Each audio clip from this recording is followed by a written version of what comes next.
سو وینو تیاری منو علماء لیکلی دی وی یو الک ډیر تابعدار خپل ټبر ته به وي زما د مور خدمت کوه په ما د مور ډیر احسانات دي او دا ښه خبره ده دا ښه خبره دی به چې سړی خپلې بیبي ته ووایي چې زما د مور خدمت کوه که هغه یې نه کوي پخپله یې کوه پخپله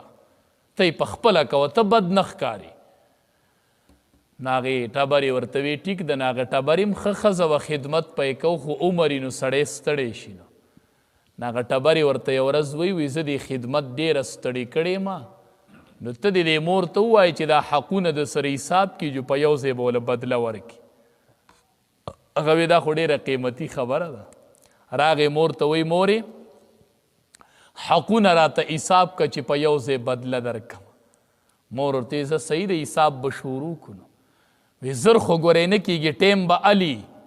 وی صحیح ده وادلي ټیم خو حساب شروع که وی صحیح ده نن نه به حساب شروع کړم چې ماسخوتنې بچې اوده شو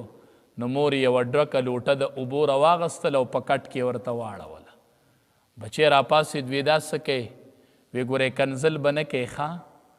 وی صحیح ده چې بله لوټه یې ډکه کړه د کټ په دې بل طرف کې ورته واړوله وی مور یې دا څه کوې وی تا راته نه وي چې ما سره د حقونو حساب وکړه زه بدله در کوم تا راته ووي که نه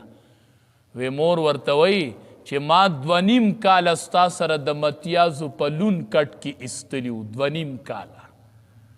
نن ته یوه شپه په دې لون کټ کې د اوبو په لون کټ کې وکړه نو ماله به د یوې شپې بدله راکړي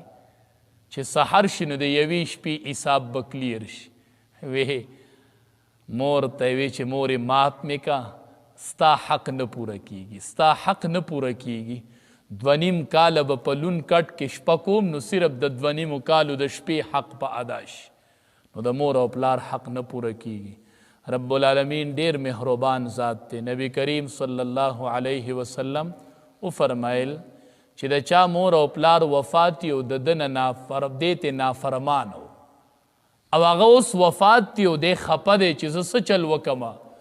نبی کریم صلی الله علیه وسلم فرمایي وی د هغې دپاره د دعاګانې غواړي او د هغوی چې کم تعلقدار خلق و د هغې د خیال ساتي او هغوی چې کمې وعدې کړې وي هغه دې پوره کي او د دوی دپاره د استغفار غواړي نفلونه دې کوي عبادات دې پسې بخي وی تر دې چې الله به دا سړی نیکوکار ولیکي الله به ته د نافرمانۍ دا لیبل ختم کی او الله به تابعدار ولیکي د دې نه بل مهربان ذات شته دی وی د مرګ نه پس ورته دعاګانې کوه تر دې چې الله به دې